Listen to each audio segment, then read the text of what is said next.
Ladies and gentlemen, it is the YouTube Golf Guy here to talk about YouTube Golf. What a surprise. Happy Thursday. Happy first day of the PGA Championships. I know this is a YouTube Golf channel, but Pro Golf is very exciting right now. Scotty Scheffler about to tee off in my world in about an hour and a half. Very excited getting this video out to you. And then watching the PGA Championships for the rest of the day and the weekend. Very exciting stuff. Let's dive into YouTube Golf stuff. I gotta take breaks.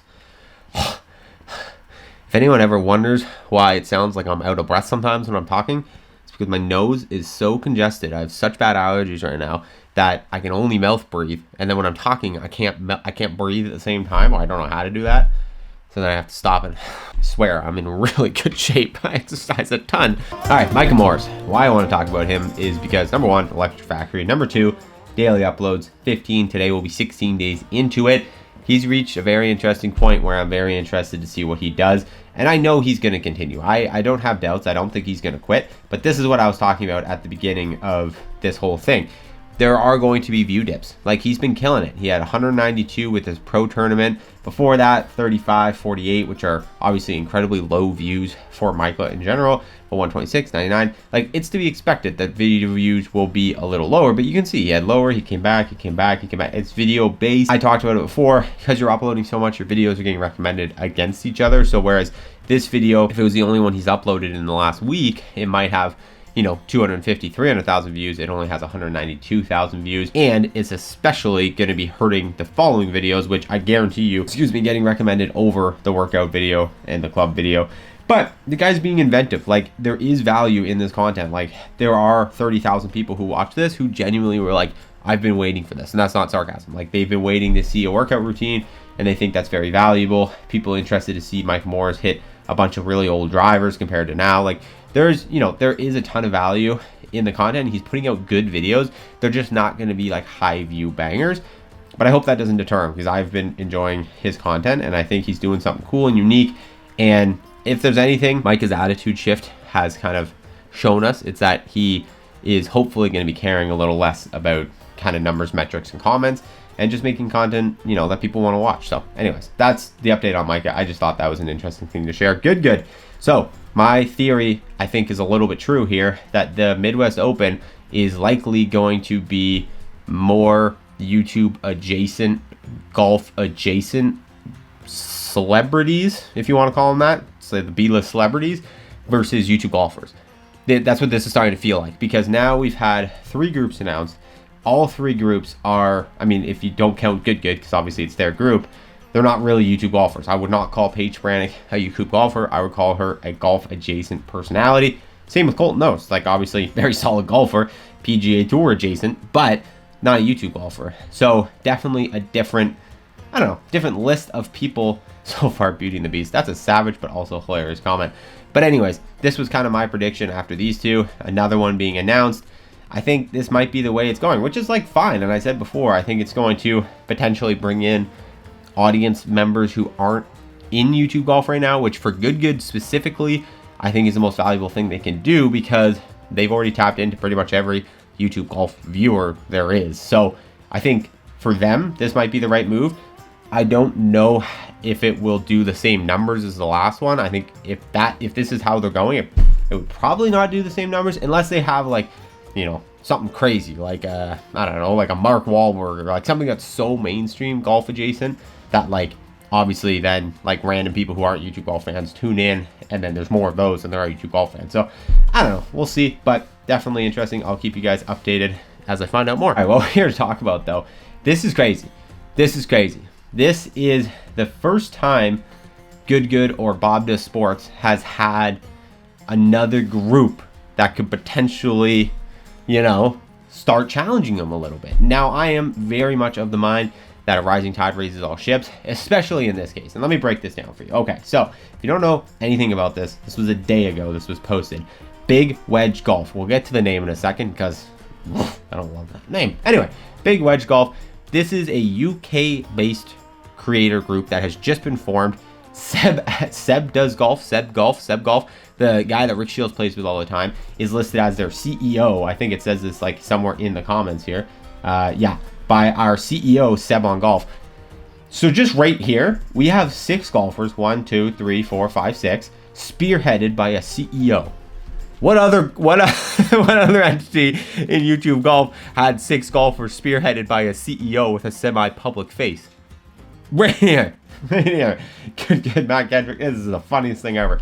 So this, first and foremost, just made me giggle just a little bit because wow, that's looking very similar. Now, it is and it isn't.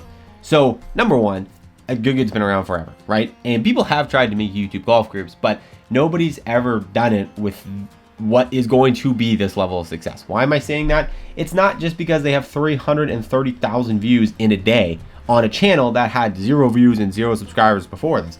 That's not why I'm saying it. That'd be the obvious way, but it's not. The reason why I'm saying it is because half of this group are members of the Sidemen. If you don't know what the Sidemen is, just do a quick Google. And I know the majority of my audience is American, like big time. And American YouTube is different than UK YouTube. UK YouTube is its own beast. They have creators that, just like they have musicians that are just massive in the UK, but like Americans for the most part haven't heard of. They have creators that are massive in the UK that maybe you guys haven't heard of. Now, Sidemen is like the ultimate of this. So like, if you know YouTube at all, you've probably heard of the Sidemen. But musical group, I don't know why this is a musical group, but they're a group. They're a group of a bunch of like streamers and other types of creators with a massive channel who put out videos that pull absolutely insane amounts of views, like weekly videos that are averaging close to 10 million views a video. Now, this is big. This is a big YouTube golf group specific in the UK. Okay, so half of this big Wedge Golf is them, and the rest are like kind of them adjacent, like characters that have shown up in their videos before who also have big followings in the UK. Like, what I'm trying to say is these are all big deal people. This is not, despite what it might look like if you don't know who these guys are, it's not just 6 random dudes with British accents. This is like, these are heavy hitters in the YouTube space, in the content space. They're like legit UK famous, and this is different. This is very different. Okay, now, aside from the fact that there's 6 people with a CEO that makes them similar to Good, they also have similarities to Bob the Sports, because if we just start this video real quick and I'll let you guys watch the first couple tee shots of it, you know, this is not a Good value prop. This is not good golf forward. No offense to these guys. No offense to these guys. We're only one video in, but this is not like watch a bunch of scratch golfers compete against each other. This to me has much more of a Bob the Sports value prop, which is comedic entertainment. And I think it's going even more into the comedic entertainment than Bob the Sports, because Bob the Sports has FP, and I would argue that like Bob and Joey might be just as good, if not better, golfers than most of these guys, at least from what I've seen. So, and again, that's no shot to these guys. These guys are normal, average golfers, which is good. I think they're going to add a level of relatability. They're like coming into this, they weren't golfers. They weren't golfers creating golf content coming into this.